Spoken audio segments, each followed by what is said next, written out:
Jundullah, Jundullah, Jundullah, Jundullah, Jundullah.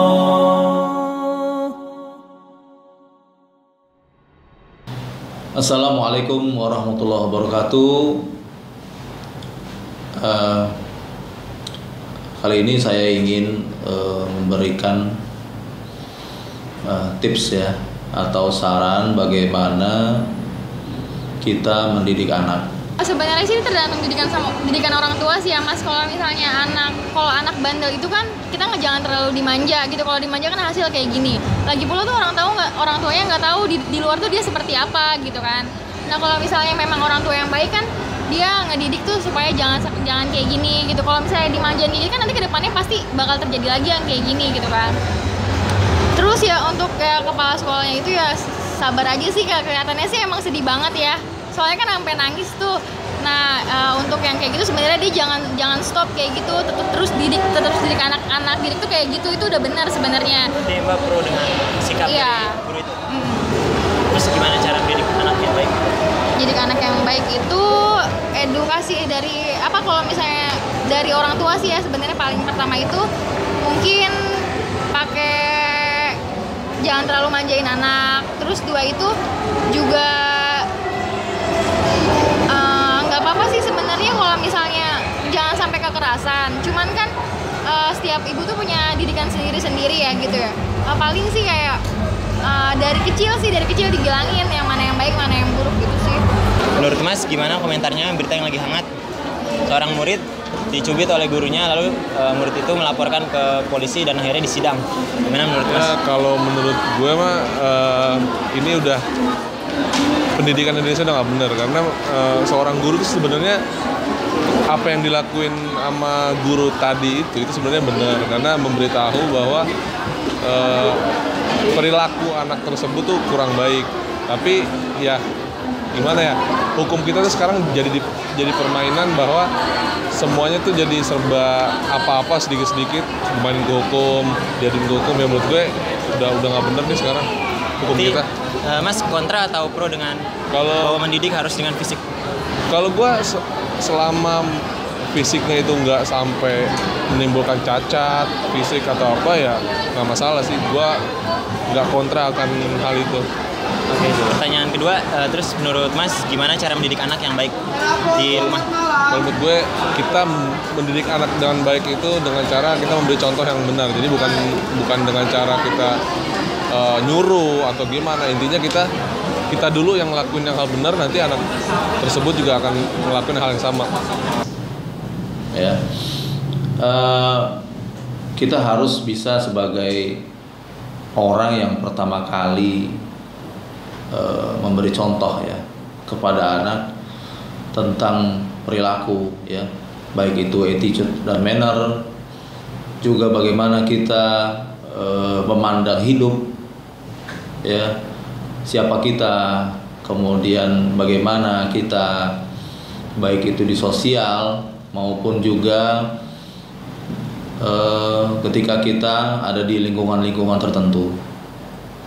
Banyak kasus di saat ini ya yang cukup membuat kita miris ya.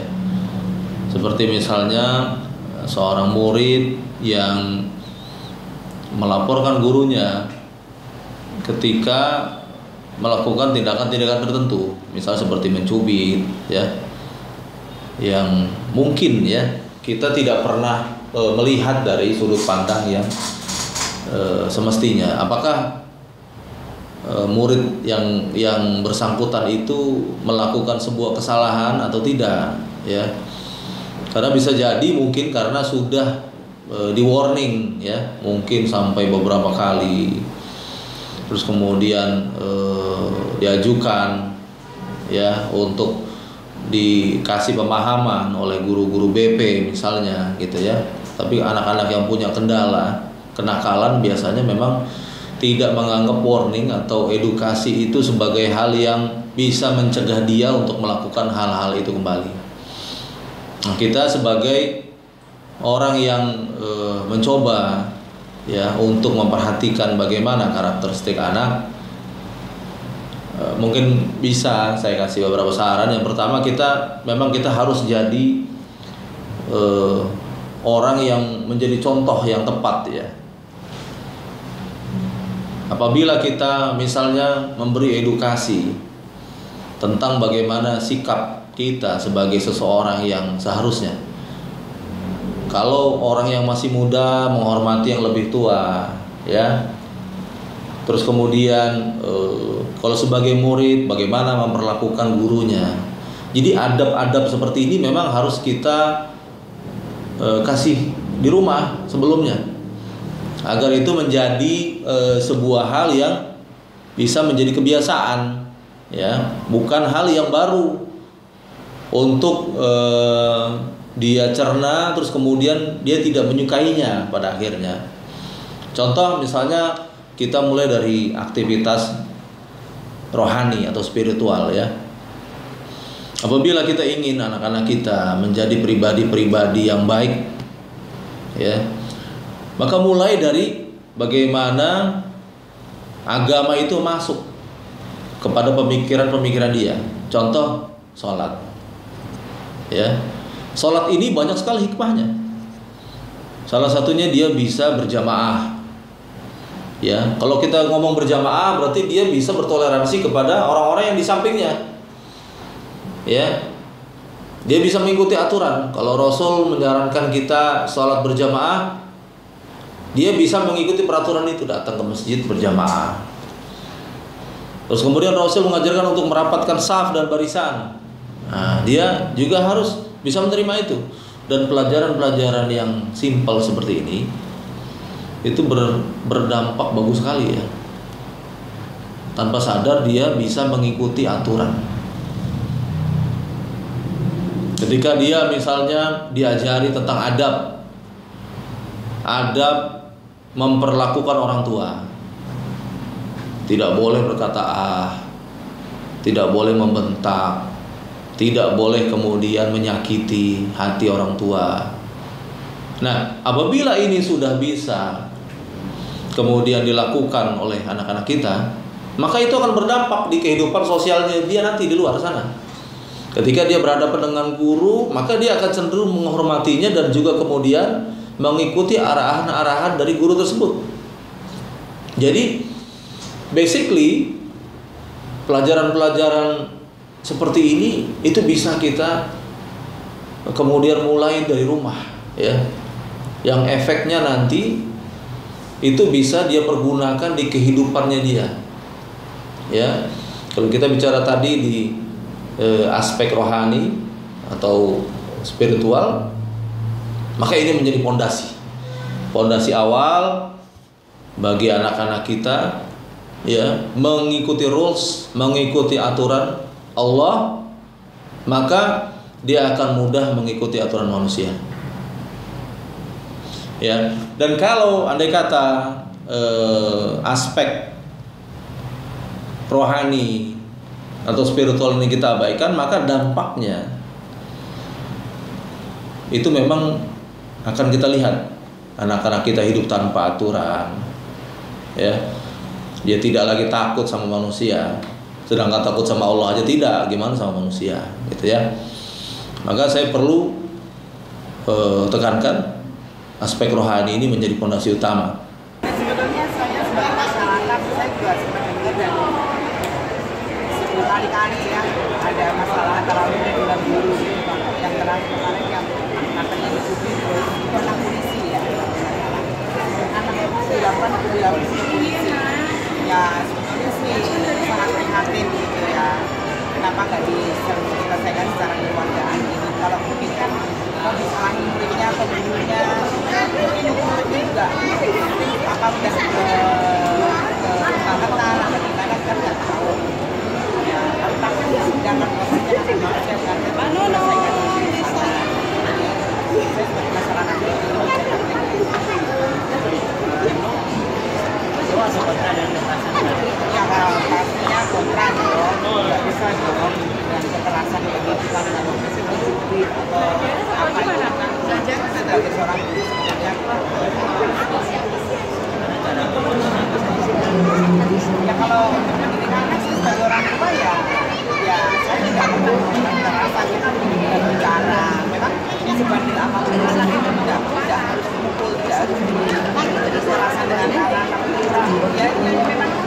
besar sebagai seorang orang tua gitu.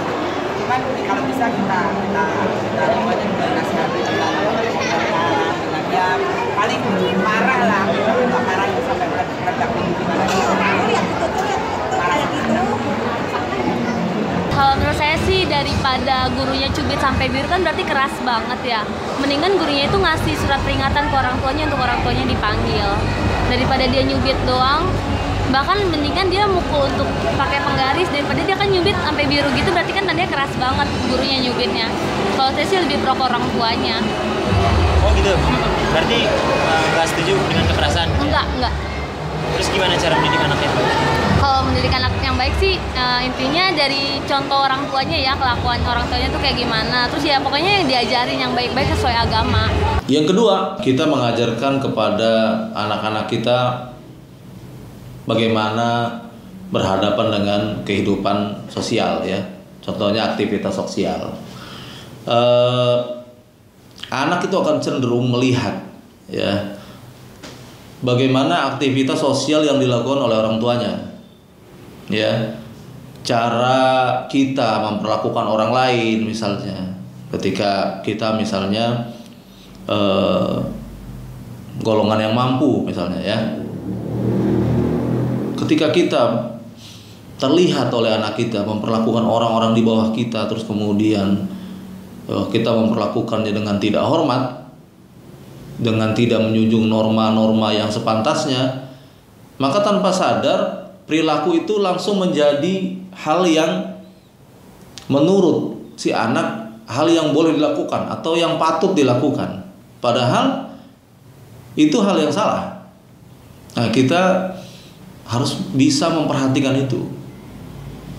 Kita harus aware ya, kita harus bangun awareness kita ketika kita berhadapan dengan orang lain, bahwasanya itu menjadi pelajaran bagi anak-anak kita yang mungkin saja itu akan dicontoh secara langsung, dan itu akan menjadi hal yang menurut dia benar.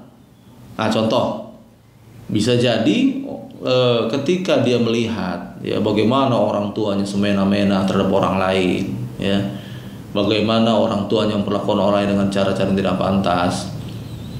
Terus kemudian anak itu melihat, oh begitu caranya ya kalau kita berhadapan sama orang lain, oh begitu ya caranya kita memperlakukan orang lain. Ketika itu dilakukan, maka ingatlah bahwasanya kesalahan ada pada kita, karena kita luput memberi pelajaran tentang bagaimana memperlakukan orang lain.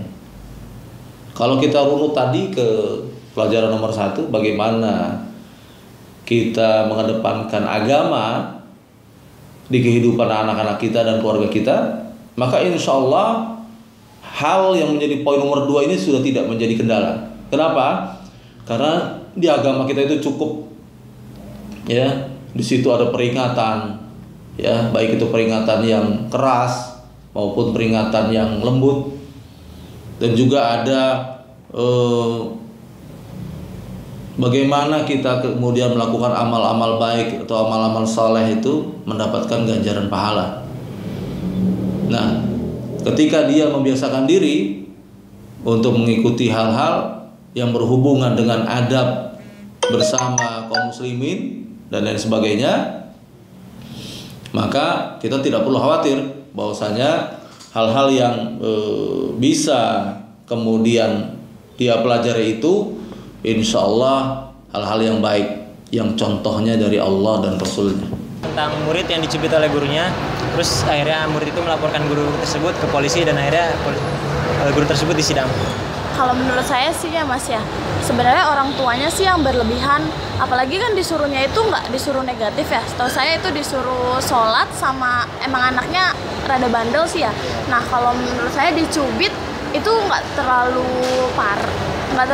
parah lah gitu, istilah orang cuma dicubit doang. Apalagi kan kalau zaman dulu yang kata kalau kita dipukul pakai penggaris itu kan nggak masalah kayak gitu. Sebenarnya sih nggak apa-apa buat pelajaran anaknya, kecuali udah mukul apa main tangan tonjok sampai badannya memar-memar gitu, itu baru boleh dilaporin. Jadi Mbak lebih pro ke gurunya? Ke gurunya. Terus gimana cara mendidik anak yang baik?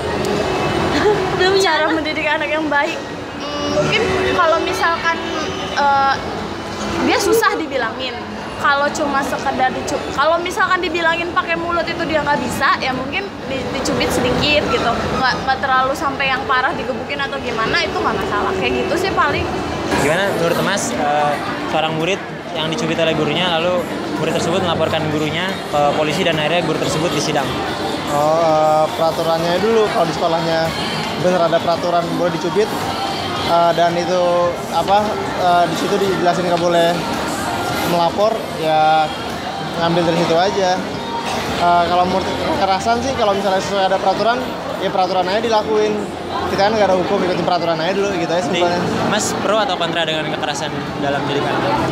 Sebenarnya nggak pro juga, cuman lihat dulu seberapa besar anak tersebut bandel. Kalau masih dalam tingkat kewajaran, it's okay lah buat disiplin. Toh di pendidikan militer juga dilakuin kayak gitu, ya kan? Kayak gitu aja. Jadi cara terbaik untuk mendidik anak gimana? Ya pertama dari keluarga dulu aja. Dari keluarga dulu, habis itu baru sekolah. Caranya gimana? Ya orang tua didiknya jangan sampai mereka tertekan, maksudnya di pressure terus, sehingga ketika dia di luar dia mengeksplor dirinya, sehingga menimbulkan yang negatif kayak gitu aja. Yang selanjutnya adalah kita memberi pelajaran mengenai pemberian hukuman atau sanksi. Jadi apabila anak-anak kita membuat kesalahan, kita harus bisa memberikan penjelasan dulu ya, bahwasanya itu salah dan itu tidak boleh dilakukan, dan kita edukasi kepada mereka agar hal-hal seperti ini tidak terulang. Tetapi ketika hal ini terulang, maka wajib kita tegakkan pemberian sanksi atau hukuman. Contoh misalnya tidak dikasih uang jajan, atau mungkin tidak mendapatkan hal-hal yang sepertinya dia biasa dapatkan di keseharian, sehingga ini menjadi pokok pelajaran awal bagaimana ketika dia melakukan sebuah kesalahan, bahwasanya itu ada sanksi ya, yang dia perlu jadikan sebagai awareness ya, bahwasanya dalam hidup ini dia tidak boleh semena-mena, bahwasanya dalam hidup ini dia harus berhitung apakah perbuatan yang dilakukan itu baik atau buruk. Ketika dia baik, kita kasih pujian ya, boleh juga kita kasih hadiah. Contoh, dia menghafal Al-Quran, dia bisa menghafal juz 30 dan juz 29, maka sebagai bentuk kita mendukung, kemudian kita juga memberikan dukungan moral kepada anak kita. Kita boleh kasih misalnya mainan, atau mungkin kita kasih tas sekolah yang baru ya, jadi itu sebagai reward. Nah, di lain sisi ketika dia melakukan kesalahan, kita kasih dia hukuman ya, agar anak-anak kita tahu bahwasanya dalam hidup ini semua itu ada hal-hal yang harus diperhatikan ya, ada norma-norma ya yang perlu dia jaga ya, karena itu nanti akan berdampak kepada perilaku anak itu sendiri, baik itu di rumah maupun di luar. Nah, ketika kita misalnya memberikan teguran kepada anak kita, hendaknya istri kita ataupun orang di sekitar kita tidak kemudian langsung mencampuri urusan itu. Jangan langsung ditengahkan atau dilerai pada saat itu, tapi nanti. Misalnya seorang bapak sedang memperingatkan kepada anaknya, kamu tidak sekolah, kamu ini salah, misalnya gitu ya. Nah, tidak boleh seorang istri kemudian datang pada saat perbincangan itu mengatakan, nggak apa-apa pak, ini kan dia lagi capek. Itu nggak boleh, karena nanti dia akan merasa didukung ya oleh pihak yang dianggapnya adalah pihak yang kuat untuk kemudian menjadi pembenaran atas hal yang dilakukannya itu. padahal salah sekali. Ya, maka perlu komunikasi antara istri dan suami ya dalam bagaimana kita memberikan pelajaran-pelajaran, baik itu pelajaran tentang ilmu sosial maupun juga pelajaran-pelajaran hukumannya sebagai sanksi yang memang harus ditegakkan. Menurut kalian gimana komentarnya anak murid yang dicubit oleh gurunya, lalu anak murid tersebut melaporkan guru tersebut ke polisi dan akhirnya disidang? Kalau menurut gue sih itu karena emang kebiasaan orang tua zaman sekarang ya, dia tuh terlalu membela anaknya gitu. Terus setahu gue setiap sekolah itu tuh ada kayak persyaratan sih kayak perjanjian gitu, anak murid nggak apa-apa dicubit atau dihukum sama gurunya kalau emang anak murid itu salah. Tapi kalau dari kasus kemarin sih gue ngeliat anak muridnya yang salah, karena nggak salah dia nggak mau sholat duha kalau nggak salah. Oh, tahu juga. Tahu gue sempat baca di line. Ya kalau menurut gue sih itu terlalu orang tua yang terlalu manjain anak gitu. Jadi kamu setuju nggak dengan harus pakai kekerasan atau kontak fisik? Pro atau kontra? Kalau misalnya menurut gue sendiri sih kayak pertama dibilangin, kalau emang dibilangin udah nggak bisa, ya mau nggak mau kayak gitu. Soalnya emang anak zaman sekarang terlalu manja menurut gue. Terus jadi gimana cara mendidik anak yang paling baik? Kalau mendidik anak yang paling baik, pertama tuh dikasih edukasi itu pasti. Tapi kalau emang udah benar-benar nggak bisa, anak itu satu tingkat harus dikerasin. Biar anak itu ngerti juga. Gimana komentar Bapak tentang seorang murid yang dicubit oleh gurunya, lalu anak murid tersebut melaporkan guru tersebut ke polisi dan akhirnya guru tersebut disidang? Gimana menurut Bapak? Menurut saya sih pasti ada latar belakangnya kenapa si anak itu dicubit ya, pasti ada belakang. Kalau saya lihat di medsos ya, gambar anak itu merokok ya kan? Oh iya. Merokok kemudian ditegur sama gurunya, suruh sholat duha kan ya. Sebenarnya niatnya baik, gurunya baik, cuma caranya mungkin salah. Nggak perlu dicubit mestinya. Mungkin ada cara yang lain lah, yang nggak menyakiti si anak, tapi mengajar si anak ke yang lebih baik. Kan itu anak kecil sudah merokok kan jelek tuh. Mungkin itu kali ya. Jadi Bapak kontra dengan kontak fisik ya? Iya.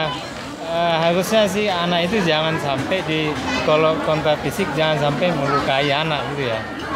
Nah, mungkin si gurunya mungkin kelebihan. Tapi saya juga melihat dari hukuman yang diberikan polisi itu nggak sebanding juga menurut saya. Terlalu lebay menurut saya hukuman itu.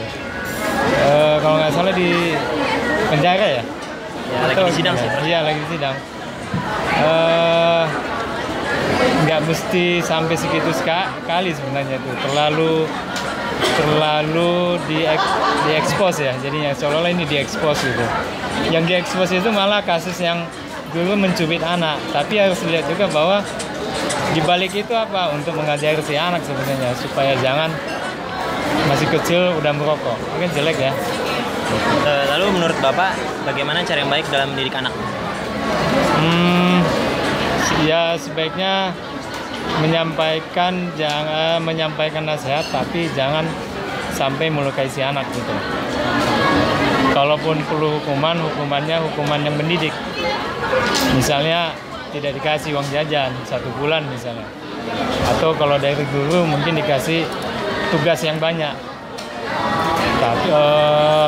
Atau gurunya dipanggil, orang tuanya dipanggil ke sekolah. Nanti orang tuanya dikasih tahu gitu. Jadi orang tuanya juga tahu, bisa jadi orang tuanya tidak tahu tingkah laku anaknya di luar rumah. Di rumah bisa jadi dia baik aja kan, sama orang tua baik gitu. Tapi di luar orang tua nggak tahu kan pergaulannya gimana. Nah mungkin itu bisa juga tuh dipanggil orang tuanya, anaknya, gurunya bercerita soal anaknya. Nanti diklarifikasi kan. Itu mungkin lebih baik begitu. Kalau menurut saya gurunya yang salah ya, karena seharusnya kalau dia mau memberitahu kepada anak itu bisa dilakukan dengan cara yang pelan-pelan, nggak dengan kekerasan seperti itu.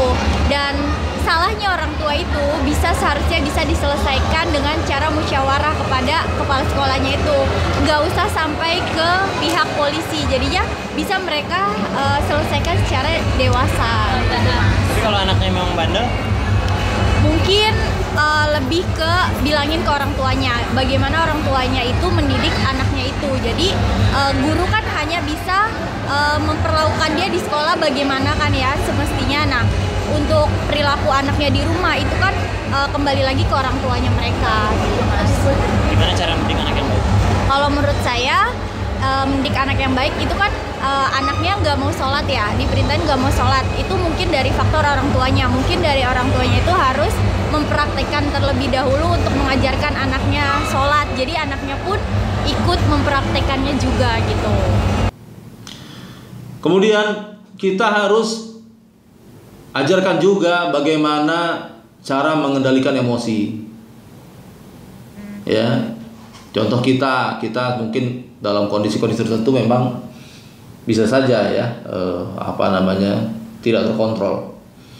Nah, itu mungkin kita juga memang harus pelajari ya, baik itu saya maupun anda semua di rumah. Kita harus bisa mengatur emosi kita agar itu tidak menjadi satu pembenaran. Ya, maksudnya adalah dengan dia bisa mengendalikan emosi, maka dia pintar ya untuk mengatur ritme emosinya sehingga EQ-nya bagus. Ya, karena manusia ini bukan hanya IQ yang harus bagus, tapi EQ-nya pun harus bagus. Ya. Ketika dia menghadapi permasalahan ya, baik itu yang menyulut dirinya ya untuk cenderung melakukan sesuatu yang emosional, dia harus bisa memperhatikan hal ini patut dilakukan atau tidak gitu ya. Karena bentuk dari bodohnya kita dalam emosional ini ya, maka kita tidak bisa menempatkan diri kita ya di hal-hal yang mungkin seharusnya kita bisa kemudian kita lawan dengan cara kita berpikir gitu ya. Contoh di depan umum, kita nggak perlu marah-marah kalau kita melihat sesuatu yang memang tidak baik ya. Kita harus tahan diri kita ya, kita pertimbangkan lagi hal itu ya, sehingga itu menjadi kebiasaan yang baik. Jadi kita tidak menjadi orang yang temperamental, yang mungkin kita tidak sadari hal tersebut ya, itu berlalu begitu aja ya. Ketika kita mendapatkan satu trigger, kemudian kita emosi dan lain sebagainya. Dan kalau ini dibiasakan, maka setiap hal yang terjadi pada hidupnya pada momen-momen tertentu itu dia akan mengalami kegagalan mengendalikan emosinya. Maka kita suka lihat ya, baik itu di rumah, di sekolah, di kantor ya, pejabat-pejabat yang tidak bisa mengendalikan emosinya. Mungkin ini adalah bentuk tidak dipelajarinya bagaimana dia mengendalikan emosi. Yang ini mungkin kita harus bisa melihat persoalan ini dengan sebenarnya ya. Ada memang momen-momen tertentu yang kita bisa kemudian jadikan ya itu sebagai pembenaran. Contoh, ketika seorang bapak emosi melihat anaknya ya memperlakukan orang lain dengan tidak hormat. Nah, ini boleh bapaknya emosi, tapi emosi yang tertakar ya. Intonasi suaranya misalnya agak tinggi, bentuk pressure ya, bentuk pressure atau tekanan ini kepada si anak untuk tidak melakukan hal itu lagi. Karena itu sangat salah gitu ya. Karena siapapun kita, meskipun Anda adalah seorang yang mempunyai pangkat sosial yang besar atau tinggi, itu tidak boleh memperlakukan orang lain semena-mena, itu nggak boleh. Karena Rasul kita mengajarkan kita itu sama ya, kita sama derajatnya dengan manusia yang lain, tidak dibedakan oleh kasta, tidak dibedakan oleh status sosial dan lain-lain. Rasul saja sebagai seorang Rasul kekasih Allah, sebagai seorang Nabi utusan Allah ya, dia tidak memperlakukan manusia itu semena-mena, tidak. Dia menganggap semua itu sama. Makanya ketika beliau dalam momen-momen tertentu datang ke masjid, itu tidak diperbolehkan sahabat-sahabat berdiri kemudian memberi salam berlebihan, tidak. Cukup dengan salam, ya, assalamualaikum. Menurut Mbak gimana komentarnya anak murid yang dicubit oleh gurunya, lalu anak murid tersebut melaporkan guru tersebut ke polisi dan akhirnya guru tersebut disidang? Menurut Mbak gimana? Kayaknya nggak pantas banget ya. Nggak pantas banget, soalnya kan dia dicubit itu karena nakal. Kenapa harus dilaporin ya kan? Itu ulahnya dia. Jadi Mbak setuju atau tidak dengan kontak fisik? Kontak fisiknya? Yang dicubit itu setuju atau enggak?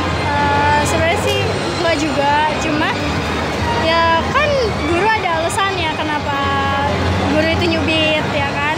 Pasti kan nakal, karena nakal kan anaknya, ya udah. Jadi sih. Menurut Mbak gimana cara mendidik anak yang baik? Gimana ya? Ya dikasih aja sih wawasan yang luas gitu. Ya dibikin terbuka aja pikirannya. Nggak jangan sampai tidak dengan kekerasan. Enggak. Jika nasihat aja. Iya. Gimana komentar Bapak tentang berita yang seorang murid dicubit oleh guru lalu anak murid itu melaporkan ke polisi? Ya mestinya sebagai orang tua mempercayakan itu ke sekolah ya sebetulnya, karena itu hal-hal yang nggak begitu prinsipal lah untuk pendidikan anak gitu kan. Menurut saya sih itu. Terus sikap yang harus dilakukan sebenarnya gimana?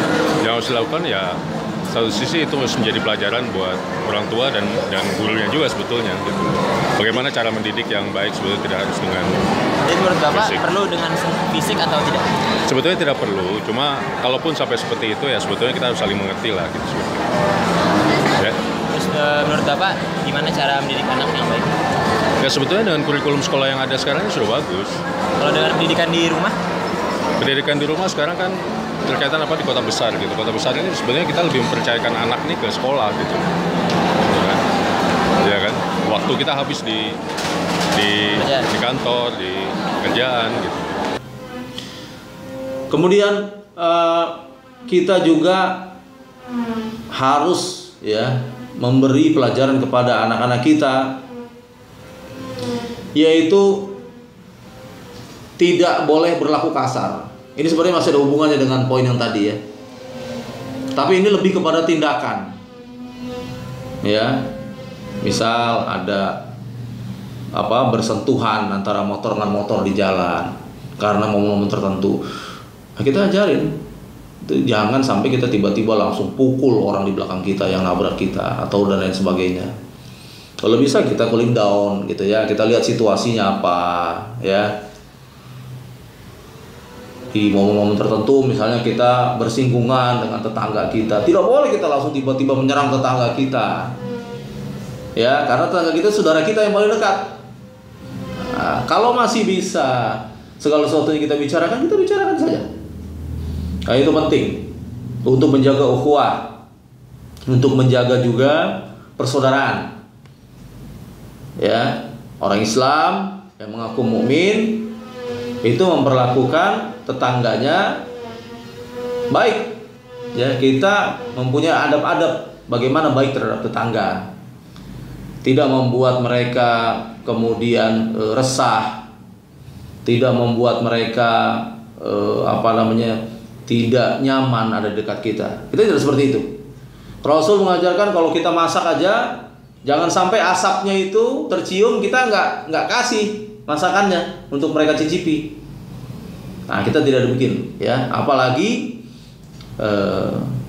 Allah dan Rasulnya memberikan pelajaran kepada kita untuk rifqon ya, untuk lemah lembut kepada sesama manusia. Jadi pelajaran tidak berlaku kasar itu juga penting agar dia memahami bahwasanya dia pun tidak ingin diperlakukan kasar oleh orang lain meski dia melakukan kesalahan. Ya, kalau ini menjadi sebuah fenomena di tengah keluarga kaum muslimin, maka subhanallah kita akan lihat anak-anak kita santun, budi pekertinya, cara berpikirnya ya, dia bisa melampaui kedewasaan orang-orang yang usianya sudah dewasa tapi tidak mempelajari ilmu, ya, bagaimana kita beradab. Dan insya Allah ini bisa dilakukan semenjak dini, ya.